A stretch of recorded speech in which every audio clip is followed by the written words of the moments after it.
నమస్కారం. గత కొన్ని నెలలుగా అంటే డిసెంబర్ 8, 2024 నుంచి ఏం జరుగుతుందో మీరు అందరూ చూస్తున్నారు. మీ అందరికీ మై అపాలజీస్, నన్ను క్షమించండి. ఎందుకంటే ఈ ఒక సమస్య నేను ఎవరి కోసం అయితే పోరాడుతున్నానో మా స్టూడెంట్స్ కోసం అండ్ మా కాలేజీలో ఆపోజిట్లో ఉన్న పని చేసుకుంటూ ఉన్న ప్రజల కోసం అండ్ వ్యాపారాలు చేసుకుంటున్న ప్రతి ఒక్కరి కోసం. అండ్ నేను ఫస్ట్ నుంచి దాని మీద మాట్లాడుతుంటే అది తప్ప డైవర్షన్ చేస్తూ నా మీద అటాక్లు చేస్తూ నా కుటుంబ సభ్యులను లాగుతూ నన్ను ఒక మనిషిని ఎన్ని విధాలుగా ఇబ్బంది పెట్టాలో అన్ని విధాలుగా ఇబ్బంది పెట్టేస్తున్నారు. అండ్ భయపడతారు అనుకుంటున్నారేమో, అది జరగని పని, ఈ జన్మకి జరగదు. అది నేను తప్పు చేయలేదు. నా మీద నా భార్య మీద దాదాపు 32 కేసులు వరకు వేశారు. 32 కేసులు ఢిల్లీ నుంచి వాళ్ళ మనుషులతో, తిరుపతి నుంచి, హైదరాబాద్ నుంచి, ఎన్ని కోర్టులు ఉంటే అన్ని కోర్టుల నుంచి, ఎన్ని కలెక్టర్ ఆఫీసులు ఉంటే అన్ని కలెక్టర్ ఆఫీసుల నుంచి, అండ్ అన్ని బోగస్ కేసులే.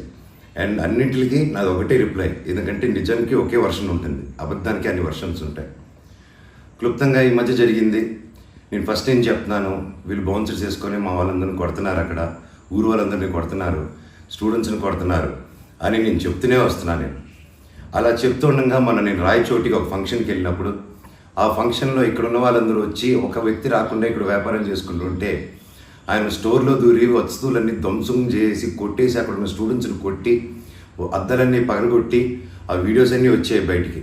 ఇంకా చాలా వీడియోస్ ఉన్నాయి. అన్నీ నేను చంద్రగిరి సిఐ గారికి ప్రతి ఒక్కరికి ట్రాన్స్ఫర్ చేయడం జరిగింది. ఓనర్ ఇంకా కనిపించలేదు, ఆయన ఏమయ్యాడు, ఎవరు దీంట్లో ఉన్నారో తెలియదు. కాకపోతే వచ్చి కంప్లైంట్ అని చూసిన వాళ్ళు వచ్చి కంప్లైంట్ ఇస్తున్నా కంప్లైంట్ తీసుకోలేని పరిస్థితి. కంప్లైంట్ రాసిస్తే కంప్లైంట్ బాగాలేదు, ఇది బాగాలేదు, సో ఇంకోటి రాసుకోరండి. ఒక 3 రోజుల తర్వాత కాదండి చెప్తున్నంత కంప్లైంట్ అంటే ఇంక 3 రోజులు అయిపోయింది కదా, ఇంకెందుకు అంటే ఇన్ని రోజులు నేను కొట్లాడుతున్నారని చెప్తూ పోరాటం జరిగే మధ్యలోనే ఇలా వచ్చి అటాక్ చేసుకుని ఎవడేం చేయలేరు ఇక్కడ అని ఒక మాబ్క్రసీ జరుగుతుంది. అండ్ నిన్న రాత్రి కూడా నాకు ఇంటెలిజెన్స్ నుంచి మా హాస్టల్ ఓనర్ సురేష్ అన్నకి ఆ వాయిస్ రికార్డింగ్ కూడా మీకు పంపిస్తాను.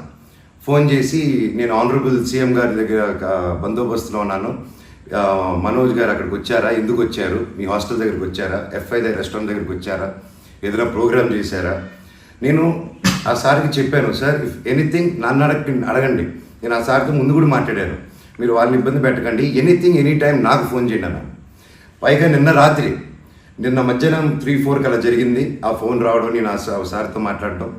మళ్ళీ నిన్న రాత్రి నేను ఇక్కడ తెలిసిన వాళ్ళ రిసార్ట్లో ఉంటే ఇప్పుడు దాదాపు ఒక 15-20 ఇల్లు ఉంటాయి ఇక్కడ. వాటి మధ్యలో అన్నీ దాటుకుంటూ సైరన్ వేసుకుంటూ 10:30కి వచ్చి నేను నా నెక్స్ట్ ఫిల్మ్ డైరెక్టరు నా సిబ్బంది అందరూ కూర్చొని మేము అప్పుడే డిన్నర్ కూర్చొని తిందామని కూర్చున్నప్పుడు సరా వచ్చారు. సరే ఏంటని అందరూ కంగారు పడి వెళ్ళారు. ఏంటి సార్ అంటే, మీరంతా ఇక్కడ ఏం చేస్తున్నారు, నేను సీఎం గారి దగ్గర నుంచి వస్తున్నాను, ఆనరబుల్ సీఎం గారి దగ్గర నుంచి వస్తున్నాను, నీ పేరేంటి, ఏ ఊరు, అసలు ఇక్కడ ఎందుకు ఉంటున్నారు మీరు అని రాత్రి 10:30కి ఒక ఎస్ఐ గారు, కానిస్టేబుల్ గారు. అండ్ నేను వెంటనే దిగాను కిందకి. సార్ ఏంటి సార్ సీఎం గారు దగ్గర నుంచి వచ్చారని చెప్తున్నారు, what it we do mistake sir, ఒకసారి నాకు చెప్పండి ఎవరు అప్రోచ్ అయ్యారో, నేను వచ్చి కలుస్తాను సార్ అని చెప్పాను. లేదు సీఎం గారు లేదు, నేను ఆయన బందోబస్తు ఫినిష్ చేసుకుని వచ్చాను అని చెప్పి ఆయన మాట మార్చారు. ఓకే సార్ అంటే మేము దాదాపు ఒక 10-15 మంది ఉన్నామండి ఇక్కడ రిసార్ట్లో, ఒక 3 ఇల్లు తీసుకుని ఉన్నాము.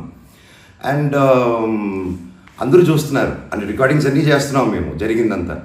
లేదు సార్ ఇలా అన్అఫీషియల్గా కాదు సార్, స్టేషన్కి వెళ్దాము, అక్కడైతే రికార్డింగ్ ఉంటుంది, డైరెక్ట్ డీజీపీ గారి ఆఫీస్కి ఉంటుంది, let's do that recording there sir అని చెప్పి మీ కారు అదండి స్టేషన్కి వెళ్ళి నాకు ఒకటే చెప్పండి, ఆనరబుల్ సీఎం గారి పేరు ఎందుకు తీశారు మీరు, అండ్ మా వాళ్ళని ఎందుకు ఇంటిమిడేట్ చేస్తున్నారు, అక్కడ షాప్ ఇరిగిపోయి అదంతా చేసి కంప్లైంట్ చేస్తుంటే వాళ్ళని ఏం చేయట్లేదు, అది అడిగిన వాడిని మాత్రం ఇలా వచ్చి టార్చర్ చేస్తున్నారు. భయానికంటే ప్రేమ గొప్పదండి, అది నేను నమ్ముతాను. అండ్ నేను మళ్ళీ చెప్తాను, జరిగింది ఇది. అండ్ నేను అక్కడికి వెళ్ళిన తర్వాత పోలీస్ స్టేషన్కి నేను నా కారులో ఎక్కి స్టేషన్కి వెళ్ళాను. వెనకెళ్ళి ఎస్ఐ గారు వస్తున్నారు. స్టేషన్ లోపల ఆగి వెళ్ళిన తర్వాత ఎస్ఐ గారు 500 మీటర్ల దూరంలో ఆగారు. ఆగిన తర్వాత మా వాళ్ళు వెళ్ళి సార్ వెయిట్ చేస్తున్నారు, అన్నింటి ఎందుకు వస్తున్నానని కారు తీసి ఆయన వెళ్ళిపోయాడు, ఆయన కానిస్టేబుల్ గారు. నేను లోపలికి వెళ్ళి హెడ్ గారు ఉన్నారు, ఇంకో కానిస్టేబుల్ గారు ఉన్నారు. అయ్యా కెమెరా ముందు మాట్లాడదామని చెప్పి, అయ్యా ఇలా వచ్చి నన్ను డిస్టర్బ్ చేశారు, ఎందుకు చేశారంటే ఎస్ఐకి ఫోన్ చేసి నేను తీయట్లేదు సార్ అంటే స్పీకర్ పెట్టండి అన్నాను, అన్నీ రికార్డ్ చేశారు. అండ్ అఫీషియల్ ఆ కెమెరా ముందే మాట్లాడుకున్నాం. దయచేసి పోలీస్ స్టేషన్లో జరిగిన రికార్డింగ్స్ కుదిరితే చూడండి, మీరు తెప్పించుకొని ఏం జరిగిందో. ఇదండి జరిగింది. అండ్ ఎస్ఐ గారు రాలేదు, ఎవరు రాలేదు, నేను ఇక్కడే వెయిట్ చేస్తున్నాను. ఈలోగా సిఐ గారు ఫోన్ చేస్తే నాకు మెసేజ్ పెట్టండి సార్, మా వాళ్ళకి నేను ఇక్కడ నన్నే ఇంత ఇంటిమిడేట్ చేసి నన్నే ఇలా తొక్కాలని చూస్తూ ఉంటే ఇంకా మిగతా వాళ్ళందరినీ ఏం చేస్తారు సార్ మీరు, నేను ఊరి దాటాక వాళ్ళని ఏం చేస్తారు సార్, వాళ్ళకి ఏం ప్రొటెక్షన్ ఉంది అని చెప్పి అనడం జరిగింది. సో ఇది జరిగింది. ఎందుకంటే ఒక్కొక్కరు ఒక్కొక్క న్యూస్ క్యారీ చేస్తున్నారు. But this is the facts happen. నా దగ్గర ప్రతిదీ ఫ్యాక్ట్ ఉంది. నన్ను తప్పు అయితే నా షర్ట్ పట్టుకున్నాను, వరే మనోజ్ తప్పురా అని అడగండి మీరు, I'm ready for that. But దీంట్లో దీంట్లో ఏది నాది ఒక తప్పు లేదు. అండ్ ఈరోజు కూడా I'm going to meet SP గారు ఈరోజు 5 గంటలకి. ఆయన కలిసి ప్రతి ఒక్క ప్రూఫ్ ప్రతిదీ నా దగ్గర ఉండేది వెళ్ళి తీసుకెళ్ళి చూపించి సార్కి సబ్మిట్ చేయాలనుకుంటున్నాను. థ్యాంక్ యూ సో మచ్ అండి. జై హింద్.